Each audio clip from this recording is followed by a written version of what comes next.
That's one brutal motor carriage. If I were a real skull now, I'd jack it, paint it in palm tree livery, then bottom light it, neon style. A snazzy shit-ripped skullmobile like this would make a fine trophy. We could, like, hang fucking shrunken heads from the side mirrors. Cops' heads. Scary tribal shit. Yeah, tribal shit. A cop carriage like this would have proper skull value. While I appreciate the interest you take in my brutal motor carriage, I have to stop you right there. The RCM takes threats directed at its property seriously. It's just theoretical work, Copper. No basis in reality.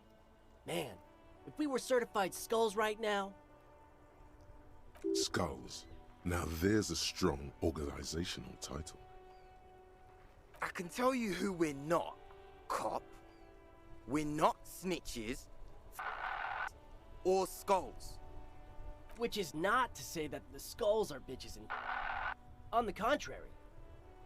The part of this presentation you want to take home with you, cop man, is we're not part of the skulls yet.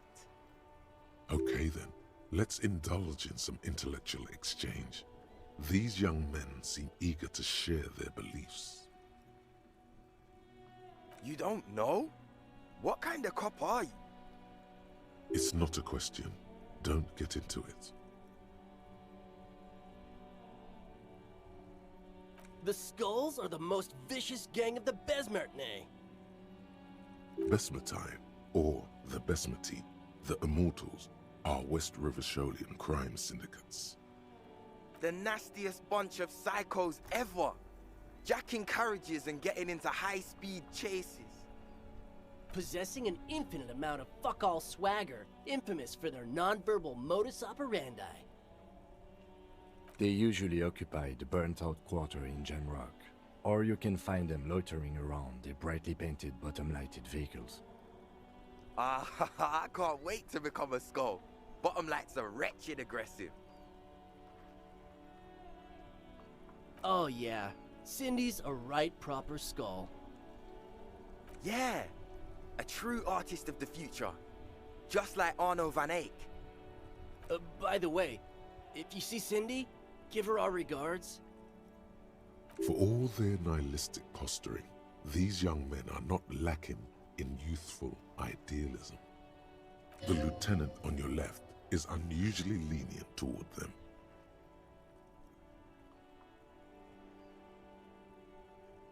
Old man, it doesn't matter. You'll be long gone before his greatness is recognized.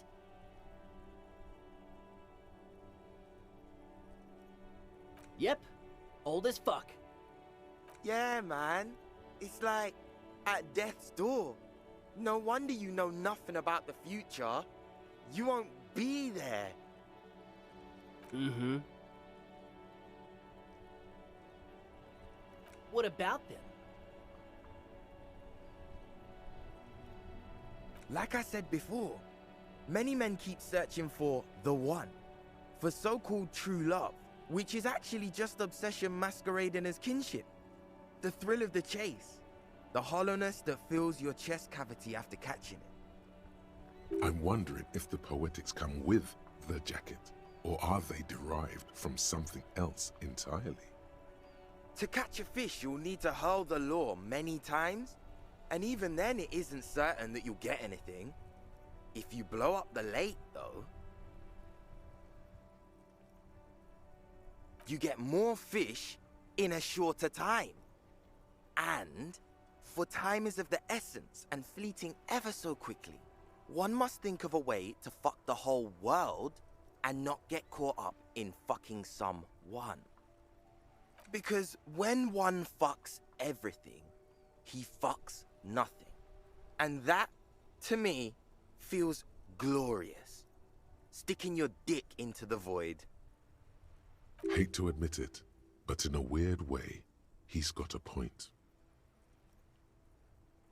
Well, first off, it's a statement and not necessarily something that characterizes me as a person.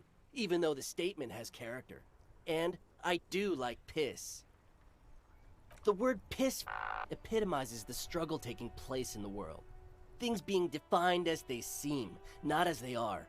And, I guess, it's also about communal spirit, the future, and truly appreciating our differences. Also, you've got to admit, it catches the eye. And since the Grand Piper is slowly but steadily moving towards basing the economy on it, attention, it is imperative that the medium itself convey the message. What I mean by this is, we are all piss and that the world is inherently meaningless. It seems that the young man has a certain expertise in at least one field, even if it's rather narrow. Is it a coincidence that here we have 2 badass jackets and 2 badass cops? Your lack of imagination is baffling, but you do make up for it with, yes, questions.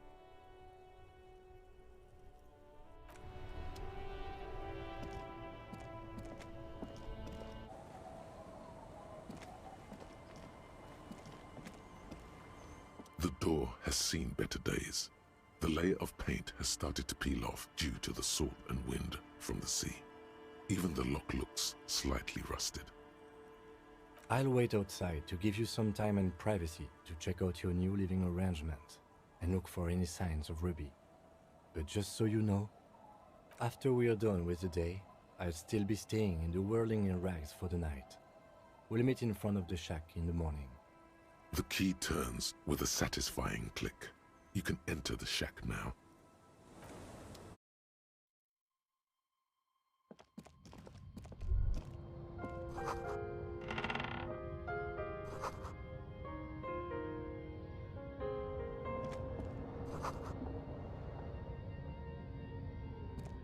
As you look at the floorboards in this corner of the shack, it's clear one of them isn't quite level with the others. The edge of a floorboard next to it looks scratched. Hollow space underneath the floorboards is dark and damp.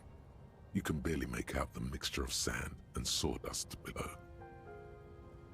You stick your hand in and start combing through the sand. Dry, not like outside. Fine dust. And then something hard wrapped in paper. A small cylindrical object. You pull it out. A bullet. A 9mm bullet, to be exact, fit for all muzzle loaders of that caliber.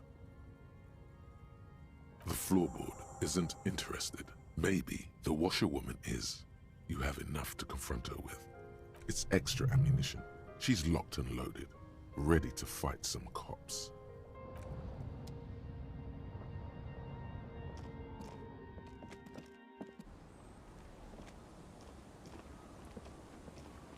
Our tenant, the policeman.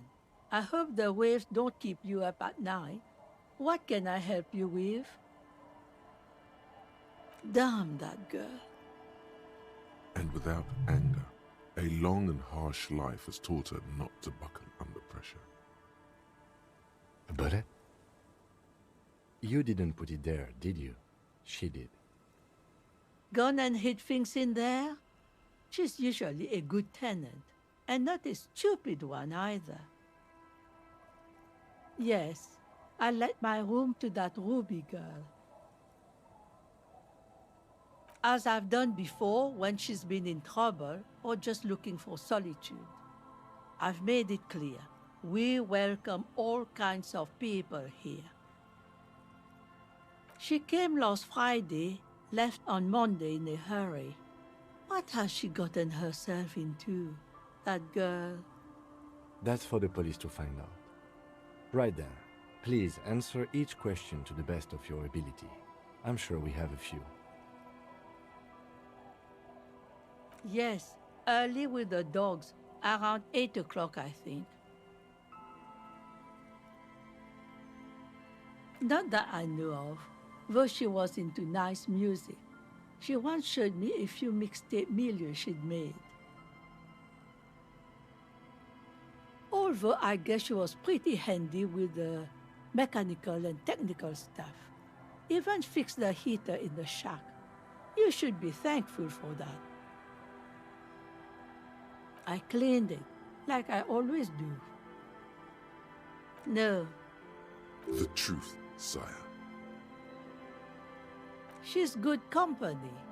Knows how to talk to an old woman. At my age, you don't get a lot of quality conversation. So I really appreciate that about her. Did she talk to you much during her last stay? No, she was mostly silent this time, kept to herself. She tried not to let it show, but I could tell she hadn't come to fish. Usually she likes to cast a few lines, but this time she mostly stayed in her room. I don't know. Further up the coast, she tried to leave quietly, but the hinges on that door screeched like a cat in heat. Woke me up. I heard her rushing in those heavy boots, heading up north. It's a peninsula. She might be trapped. You'll never find her, you know. She knows the coast like the back of her hand. You only just arrived. I wouldn't worry about that, man. We are persistent. Are you sure you'd rather stay here? Get a nice cozy fire going in the heater? Seems like a better idea to me. No, you can do it. You still have plenty of juice in you before you drop. Behind the cinder block houses, old pre-war ruins rise to the sky like dark palaces. The wind calls. One thing, officer. If you do find her, please go easy on her. She's a good girl, whatever she's gotten herself mixed up in.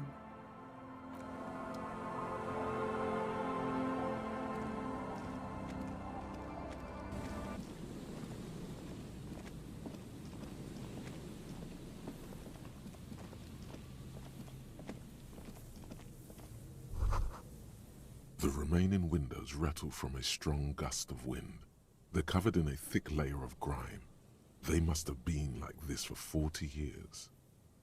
Dripping water falls from a high place. All you can see is the shadow of a collapsing staircase. There's rust and corrosion on the bars. They're foaming with it. And a small layer of white salt from the sea. No. I won't even try. You know, I had a partner once. They called him Eyes, because he had to show me things. It's that bad. Well enough, actually. It's odd how that works. I'm no sharpshooter, but I pass my shooting courses 7 out of 10. His hands lead the way when it comes to that. And his shoulders. It's reflex.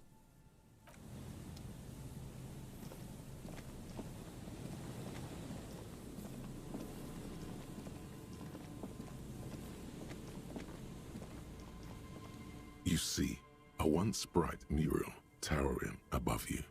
The signage has peeled off over the years, but you can still make out Feld Electrical R&D. A slogan used to intertwine with the loops a long time ago. Now, only a shadow of peeled letters remains. It says, "Tomorrow is just a whisper away." Looks like tomorrow never came. Above the mural, a collapsed roof, broken windows set in walls that are cracking and will soon also fall, and the coastal breeze rustling and sighing in the remains of the edifice. Feld Electrical. How ironic. All these dark rooms. There's something in the wind.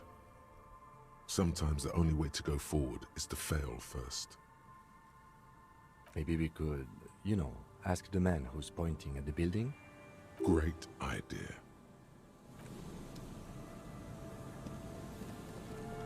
And Mikhail noticed the windows, especially with how there are no windows on the south side. This was to deal with. You officers, come to investigate the historic subtext of West Martinaise? I'm Tran Heilostam. You must be Kim Kitsuragi, right? I was just telling my son about this building. Not a lot of people realize the historic significance here. Very rich in hypertext. Nice to meet you.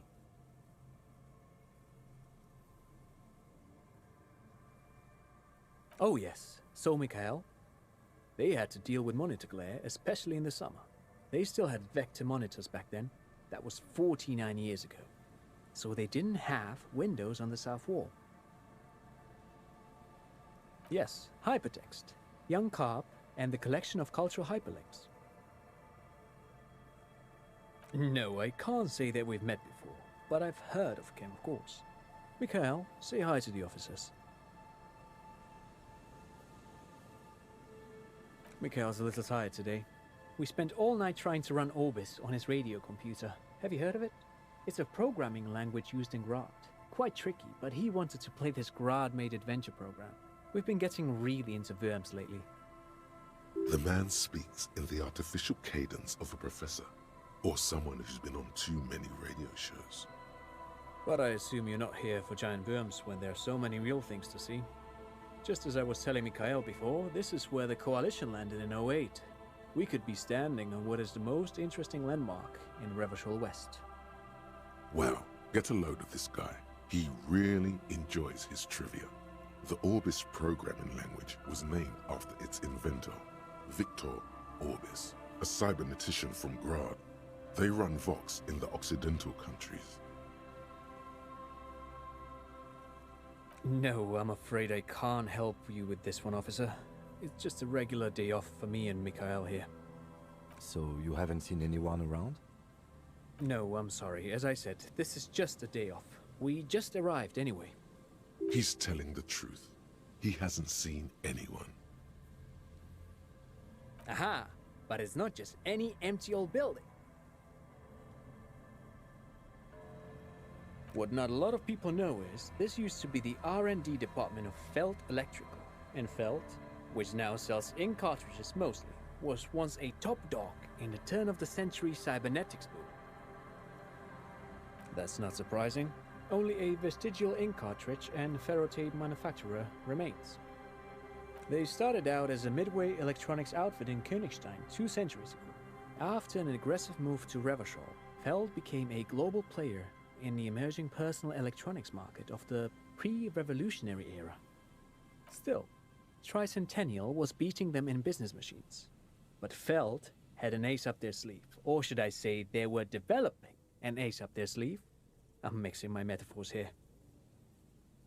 It was here in Martinaise, possibly in this very building, that they developed prototypes for a tape computer. An elegant folding mechanism of rollers and ferrotape ribbons, portable enough to be a take-it-home solution, revolutionizing business machines, possibly even bring them to the average consumer, which is a feat of engineering even today's giants, Rehm, ICN and ZAM, haven't achieved yet. He assumes something like a combat stance, facing the wind. Indeed. What? The revolution! Unfortunately, their moonshot project never made it to the market. Feld's move to Revachol backfired. The revolutionary government liquefied their assets and expropriated those very advanced prototypes, possibly from this very building, or one of the adjacent ruins. All of this was built by Feld, even the boardwalk. Wild Pines built Martinaise proper as a resort for their middle management. Feld built this side of town for R&D. They used them for military communications, but also to write and send out press releases, the most notorious example being Le Décret de Mars. What's the Mars Decree? I mean the radio transmission sent out to news agencies and world governments by the newly created Commune of Revachol on the 7th of March in the year 02. A short-lived legislative foundation for a short-lived utopia. It's a beautiful piece of text, actually. A singer-songwriter I know, Charette, called it a love poem to Revachol on her political concept album, Bombessier d'Insolente. You should read it. Every local library in Revachol stocks a copy of the decree. I tried to get Mikhail to memorize it. Tried to. Someone was much too interested in worms to be paying any attention. The kid takes a peek at the green and silver worm on the cover of the book, already forgetting about this part of the discussion. But of course, what else?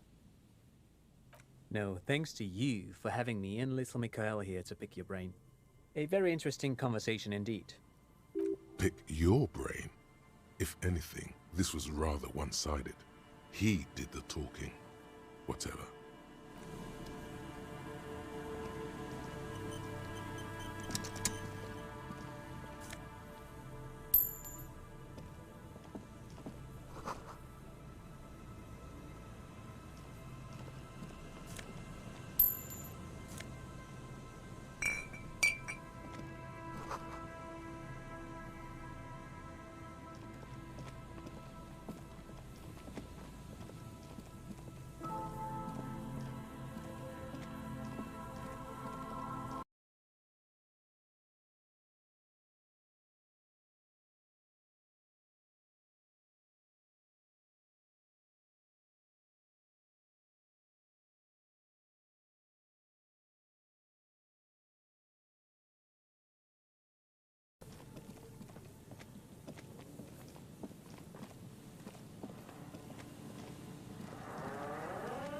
Put your hands where I can see them.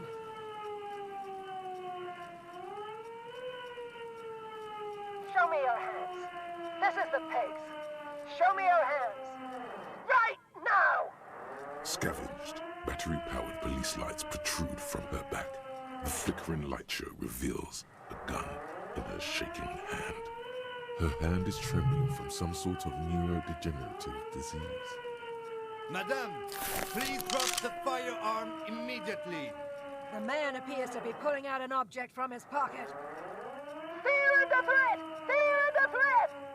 Superseding event. Split-second decision. Get on the ground! Get on the goddamn ground! Subject yourself to a full body cavity search. Prohibited materials concealed in nostrils, ears, mouth, navel, urethra, foreskin, vagina, and rectum. Be careful, detective. Don't do anything that might set her off. The situation looks bad. Calm yourself. Steady your breathing. You'll have to go for the gun sooner or later. Perhaps you can learn crucial facts before you do. This is dangerous. You're 70% certain you always leave your gun loaded. Officer in need of assistance! Suspect alert! Get on the ground! Ma'am, please. We want to help you, but you need to lower that weapon. Disturbance reported. Authorized deadly force. Sector, take the shot! Big red key! Big red key! Big red key? That's code for the battering ram. Cop talk. You know this. It's the goddamn police shitbag! Hug the pavement! You're under arrest! As she waves her hands, you notice familiar-looking ampoules and packets sticking out of the mountain of police gear on her back. Medicine or drugs? Confiscated contraband! Restricted access! 2 kilos missing! Eyewitness report compromised! I don't think she's on drugs. Being off drugs might actually be the problem here.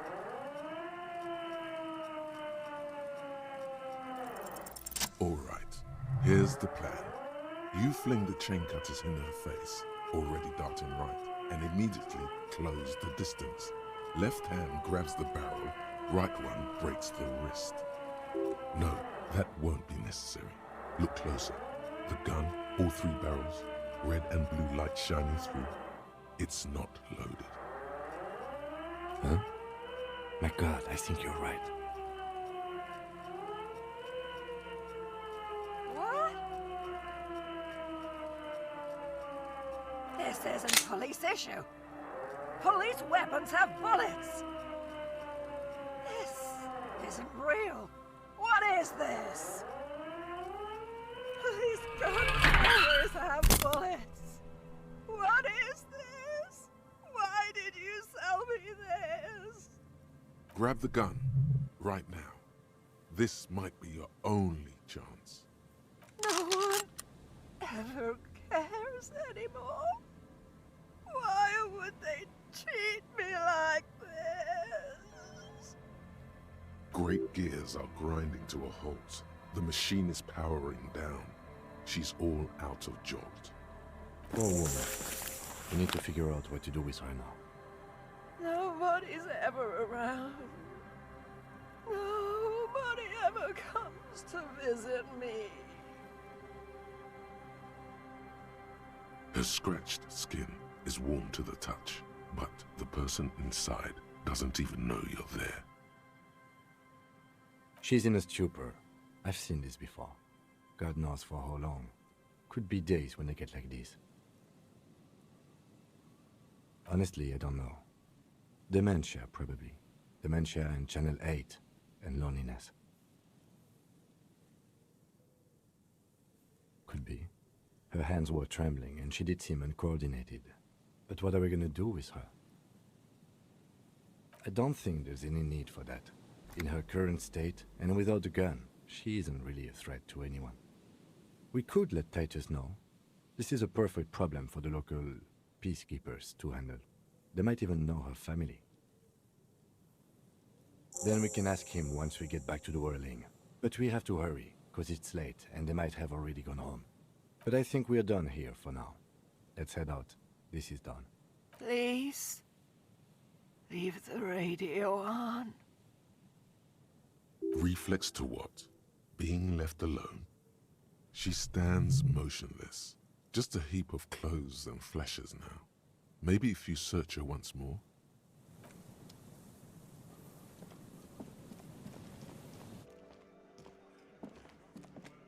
The Copper-nado is back. What do you want?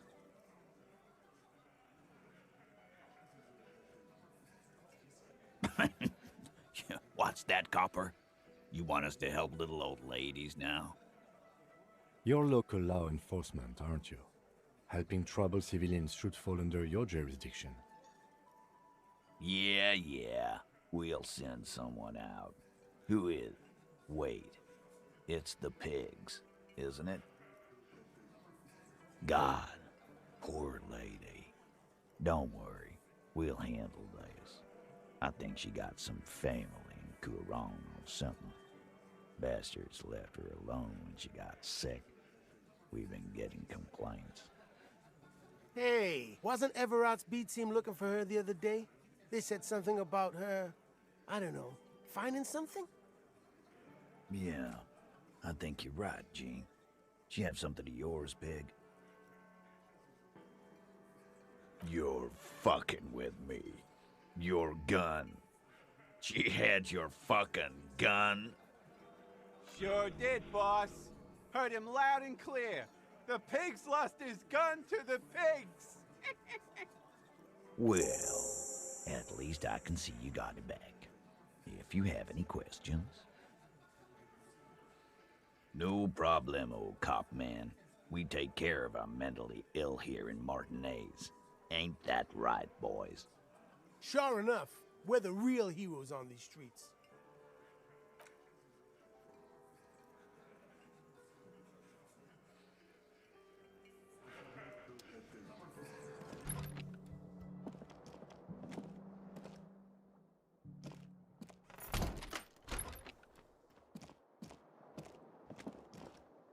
The bed is still cold from the broken window, and not too inviting. But it's yours. You've earned it. The room behind your closed eyelids is familiar now. The only home you've ever known. Its darkness gathers. The last thing you hear is the wind blowing in through the broken window. Then something comes, a kind of sleep. Like a deftly cast fishing net, sleep pulls you out of the world and into its dark shore. The rough mesh chafes, tightening around you, it digs into your brain. How have things been going for you out there? Helped anyone lately? Saved anyone lately? Murdered anyone lately?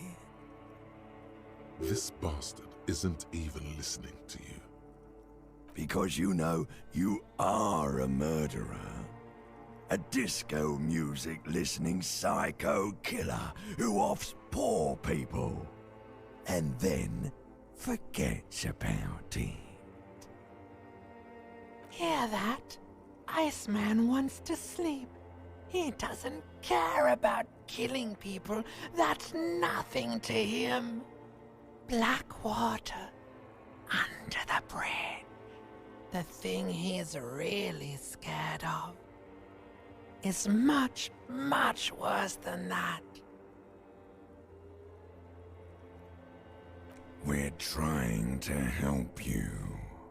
All these processes, these tortures, voices and tremors are all just distractions, flares and countermeasures to keep you from the last dream. The worst of them all. The last dream will be total annihilation. Cinders peeling off the fuselage. We won't be there to help you anymore, Harry. We will be dormant. You will be naked and alone. Of hell. An ancient sadness, brother. 10,000 years later, in front of the video rental, there is a warm breath on your face again. Everything is okay again. Everything is so okay. Your eyelids flutter open for a moment. When you close them again, you sense the light of the room around you. You're back. In 2 seconds, the alarm will ring. The last thought in your head before waking is, maybe you shouldn't have seen that stained glass window in the church.